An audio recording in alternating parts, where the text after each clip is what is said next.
साथियों, जैसे कि आप सभी जानते हैं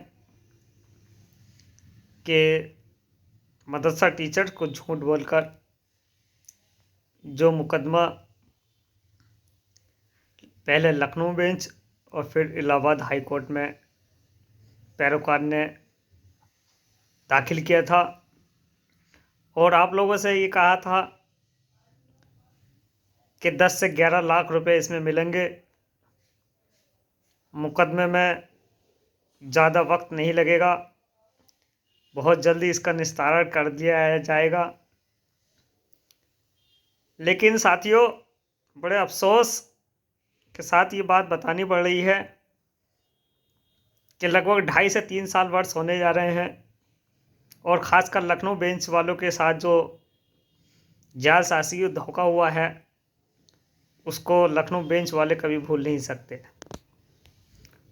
साथियों, पैरोकार ने जानबूझकर इस मुकदमे को लंबित रखा, चाहे वो पुनर्विचार याचिका हो, चाहे लखनऊ बेंच का मामला हो। उसमें स्पष्टता टीचर्स को बेबस करने का काम किया और लखनऊ कोर्ट, इलाहाबाद कोर्ट में स्थिति ऐसे पैदा करी कि एक तरफ खाई तो दूसरी तरफ कुआं। सरकार ने भी इस पर आख्या लगा दी कि जब तक मुकदमा विचाराधीन रहेगा, जब तक राज्य सरकार इस पर कोई स्वतंत्र फैसला नहीं लेगी, चाहे वो नए प्रस्ताव से संबंधित हो या नए बजट को लेकर हो। साथियों, वार्षिक बजट भी समाप्त हो गया और मदरसा टीचर जो उम्मीद लगाए बैठे थे, लेकिन उनकी उम्मीदों पर पानी फेर दिया पैरोकार ने। साथियों, आप लोगों तक पैरोकार से मैं कुछ जवाब स्पष्ट क्लियर करना चाहता हूं, जो मुख्यतः ये हैं, इस प्रकार हैं। अगर एक आम मदरसा टीचर्स जिसने याचिका में शामिल हुआ है, वो चाहे वो लखनऊ बेंच का हो या इलाहाबाद कोर्ट का हो, उस टीचर का ये सवाल है, अगर पैरोकार इसके जवाब नहीं देता है तो आप लोग उसका घेराव करें। खासकर लखनऊ बेंच वाले, इलाहाबाद बेंच वाले, इलाहाबाद कोर्ट वाले उसका घेराव करने की कोशिश करें, क्योंकि ये बहुत लंबी न्यायिक प्रक्रिया को खींचने का प्रयास किया।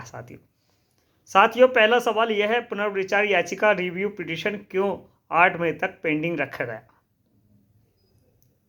आखिर क्या वजह थी पुनर्विचार याचिका को 8 महीने तक पैरोकार, उसका याचिकाकर्ता, उसका वकील नहीं पहुंच पाया? क्या वजह रही जो इतना वक्त बिता दिया? पैरोकार बताए कि लखनऊ बेंच का मुकदमा पेंडिंग क्यों रखा है, वहां तारीख क्यों नहीं हो रही, आखिर डिसक्वालीफाइड मुकदमा डिसकनेक्ट क्यों हुआ वहाँ से? जब जज साहब, मोइन साहब वहाँ देख रहे थे तो पैरोकार वहाँ क्यों नहीं पहुँचा? पैरोकार का वकील क्यों नहीं पहुँचा? आखिर क्या वजह है लखनऊ बेंच की जो मुकदमा पेंडिंग रखा? 13 जनवरी 2025 को पैरोकार ने दावा करा था कि लखनऊ बेंच के टीचर्स को 10 से 11 लाख रुपए मिलेंगे। जनवरी निकल गई, फरवरी निकल गई, मार्च का पहला हफ्ता निकल रहा है। साथियों, आखिर क्या है, लखनऊ बेंच वालों टीचर्स क्यों नहीं कहते? आखिर क्या वजह है?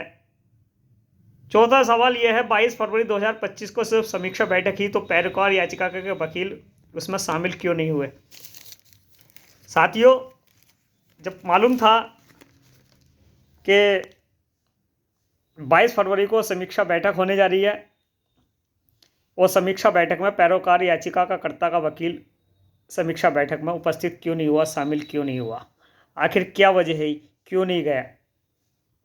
पांचवा सवाल है, 24 फरवरी 2025 को जब तारीख थी तो पैरोकार का वकील कोर्ट में क्यों नहीं पहुंचा? उसको ये जानकारी क्यों नहीं थी वकील को कि कोर्ट ट्रांसफ़र हो रही है, जज साहब नहीं बैठ रहे? क्या वजह है, क्यों नहीं बैठ रहे? पैरोकार ने कहा था कि 31 मार्च 2025 से पहले जो रिट में शामिल हैं उन्हें 10 से 11 लाख रुपए मिलेंगे। साथियों, मार्च का महीना चल रहा है और आप सबको जानते हैं आज मार्च का पहला हफ्ता एंड होने के लिए जा रहा है। आखिर क्या वजह है, क्या कारण है जो पैरोकार ने दावा करा था कि 31 मार्च 2025 से पहले जो रिट में शामिल हैं उनको 10 से 11 लाख रुपए मिल जाएंगे? शायद ये मैसेज सब टीचर्स पर होगा, उन लोगों पर सेफ होगा। सातवां यह, पैरोकार जवाब दे कि राज्य व केंद्र सरकार पर 10 से 11 लाख रुपए कैसे बाकी हैं। यानी कि पैरोकार ने जो दावा करा कि 10 से 11 लाख रुपए राज्य सरकार और केंद्र सरकार देगी, तो ये बताए वो 10 से 11 लाख रुपए कैलकुलेशन में किस तरह से बैठे। कोई भी मदरसा टीचर्स जो मैथमेटिक्स टीचर्स है, साइंस टीचर है, वो कैलकुलेशन करे और बताए कि 10 से 11 लाख रुपए किस तरह से राज्य सरकार और केंद्र सरकार पर बकाया है, और राज्य सरकार को विशेष पार्टी इसमें क्यों बनाया, जबकि राज्य सरकार से हम नए प्रस्ताव की मांग कर रहे हैं। तो ऐसे में राज्य सरकार से 10 से 11 लाख रुपए की देनदारी कैसे है, बताए, स्पष्ट करें, क्लियर करें। 8वां मुकदमा विचाराधीन लंबित है तो कोड ऑफ कंडक्ट कैसे हो सकता है। याचिकाकर्ता और पैरोकार ने यह दावा करा था कि हम कोड ऑफ कंडक्ट करने जा रहे हैं, तो जब मुकदमा विचाराधीन है, लंबित है, तो कोड ऑफ कंडक्ट का कैसा हो सकता है, बताए याचिकाकर्ता या पैरोकार बताए कि कोड ऑफ कंडक्ट कैसे किया। अगर कोड ऑफ कंडक्ट हो गया तो उसका कोई फाइल नंबर या रजिस्ट्रेशन नंबर क्या है। अगर याचिकाकर्ता या पैरोकार का ये दावा है कि कोड ऑफ कंडक्ट करा है उसने, तो उसका कोई फाइल नंबर या रजिस्ट्रेशन नंबर होना चाहिए। साथियों, ये एक अहम सवाल है। 10वां सवाल ये है, पैरोकार ने आखिरकार 46 लाख रुपए जो चंदा इकट्ठा किया था और बाद में 10 लाख रुपए का चंदा किया था, कुल मिला के 56 लाख रुपए का, उस पैसे का क्या किया। उसने वकील को खर्च करने क्यों नहीं दिए, कोर्ट में क्यों नहीं खर्च करे, फाइल अलग अलग ट्रांसफ़र होती रही, लखनऊ बेंच में अलग हो गई, ट्रांसफ़र हो गई, इलाहाबाद कोर्ट में भी ये फाइल पेंडिंग हो गई, आखिर पैसे क्यों नहीं गए। एप्लीकेशन से क्या होता है, एप्लीकेशन नॉर्मल चीज़ है साथियों। कोई भी एक याचिकाकर्ता या इसमें शामिल, रीट में शामिल कोई भी एक टीचर्स एप्लीकेशन अपने नाम से दावा कर सकता है, दे सकता है, लेकिन आखिर 56 लाख रुपए का उसने क्या करा।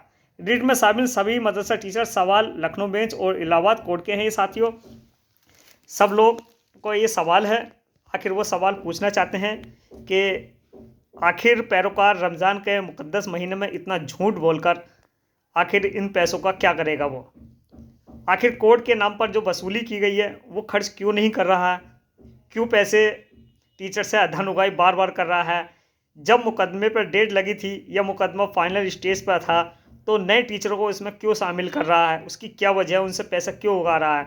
अगर कोड ऑफ कंडक्ट करा है उसने, तो उसका रजिस्ट्रेशन नंबर क्या है, फाइल नंबर क्या है। पैरोकार ने इतने रुपए की धन उगाही करी, उस पैसे को वकीलों में क्यों नहीं खर्च करा।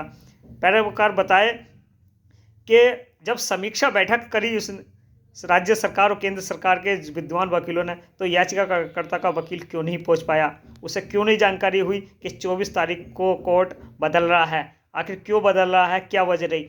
लखनऊ बेंच में कोर्ट 13 जनवरी को लगी थी, 13 जनवरी से लेकर अब तक फरवरी मार्च आ रही गई है, कई महीने बीत गए, उनका कोई भी एक आदेश अभी तक मदरसा टीचर्स के फेवर में नहीं हुआ है।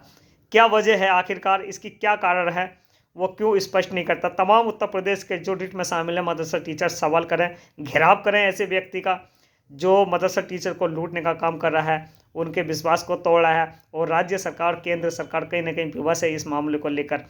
जो 10 से 11 लाख का दावा कर रहा था लखनऊ बेंच वालों के साथ, फिर इलाहाबाद कोर्ट वालों के साथ उसने दावा करा कि 31 मार्च 2025 से पहले पहले ये पैसा मिल जाएगा। आखिर 10 से 11 लाख रुपए की कैलकुलेशन किसने करी है, कौन है ऐसा स्कॉलर, कौन है ऐसा विद्वान जो ये कह रहा है, दावा कर रहा है कि 10 से 11 लाख रुपए मिल रहे हैं। जवाब हो तो स्पष्ट क्लियर सवालों का जवाब दे।